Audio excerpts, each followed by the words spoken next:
Greetings. My name is Brian. I am the lung coach. Welcome to my Heart to Lungs website and my Asthma Education home study course.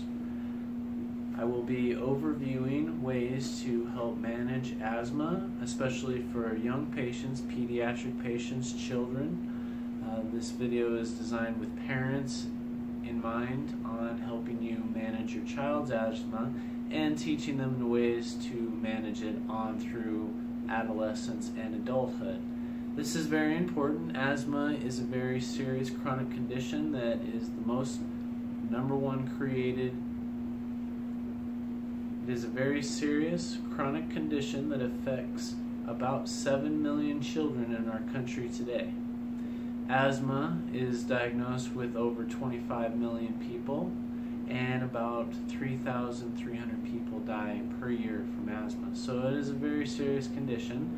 And because of that, I decided to create this home asthma study course for people who can't get in and get their providers to do this education, but only can go for their regular checkups, which is very important in asthma care. So if you haven't taken your child in lately, please schedule your regular appointments, because that's important in helping manage their care from attack to attack, decreasing symptoms, helping them sleep, helping them perform sports and athletics, and overall quality of life for them. And I know all parents want the best quality of life for their children, so I've provided this course to help educate and help provide some helpful tips and strategies on managing asthma, especially in children. There's a couple of things we're going to talk about, but first I want to go over just an overview of the respiratory system and my specialty. I'm actually a respiratory therapist, and I currently work in Denver, Colorado. So I work in the hospitals, and I see a lot of asthma and COPD and heart disease and diseases that causes heart and lung disease. So I want to talk about the heart and lungs real quick, because it's very important to understand this when you're talking about asthma and what it's doing. It's actually impeding your respiratory system, and it's your own immune system sometimes with allergy-related asthma, or it could be irritant-related with smoke. Cigarette smoke is one of the biggest triggers for asthma, or it could be even things like an allergy to roaches. Cockroaches can trigger asthma, especially with inner-city children. The dead bodies and feces of roaches is one of the biggest causes and triggers in pediatric or asthma attack in children. So we'll talk about that a little later, but first let's talk about your heart and lungs and why it's so important to have your airways and your heart deliver oxygen to your body. Basically, it helps provide you with energy. And a short overview of this, very, very brief an overview, is you breathe in oxygen through your lungs, and it's absorbed into the arteries in the lungs and vasculature. We'll start over. We're going to go over a brief overview of the respiratory system. Very brief, but basically what happens is when you take a deep breath, you absorb oxygen into your lungs, and that oxygen is absorbed through airways into tiny little air sacs and then into red blood cells. Those red blood cells travel to the left side of the heart, the left atrium. There's 4 chambers in the heart. We're going to start with the left atrium, and that oxygen is absorbed through the pulmonary veins to the heart. And it is feeding blood into this left atrium, which squeezes, and blood goes into the left ventricle, the left side of the heart still. And that left ventricle is actually the strongest part of the heart, because when it squeezes, it pumps blood through the aorta to the entire body, to your brain, to your muscles, to all your tissues.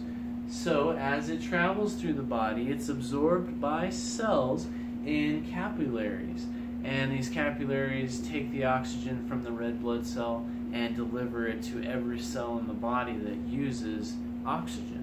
So this is basically how we use blood or oxygen from the environment into our body, into our little cells. And that's all throughout our body. And in these cells, it exchanges that oxygen and it takes back CO2, which is the byproduct of producing energy. And that CO2 is delivered through your veins back to your heart.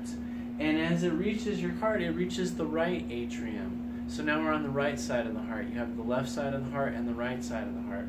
And this CO2 red blood cells are delivered to the left or right atrium, squeezed into the left ventricle. This left ventricle squeezes the blood and then delivers it to the pulmonary arteries to the lungs. And so to the lungs, it delivers this CO2, and then it changes back from the red blood cells into those little air sacs and into the bigger airways of the lungs, and you exhale CO2. So those are two very basic processes, and I want to overview this because it's very important later in a lot of the lessons, is that your body uses oxygen to produce energy, and we expel CO2 when we exhale, the byproduct. Now, when this is impeded by such conditions like asthma, which is a chronic lung disease, you never get cured of it, you never grow out of it, symptoms may decrease, but you still have those triggers that can create the symptoms of asthma. Now, when we talk about the symptoms of asthma, we're going to talk about spasms in these airways from the muscle constricting down. We're going to talk about mucus building up in the airway, and we're going to talk about inflammation in the airway, which is like when you get a scratch and it becomes infected or inflamed, or any type of redness or swelling is the type of inflammation that can happen in your airways with asthma.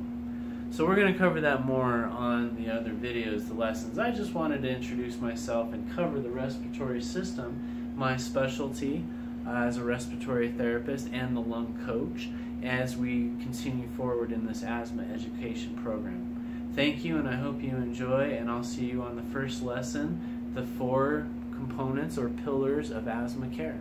Thank you.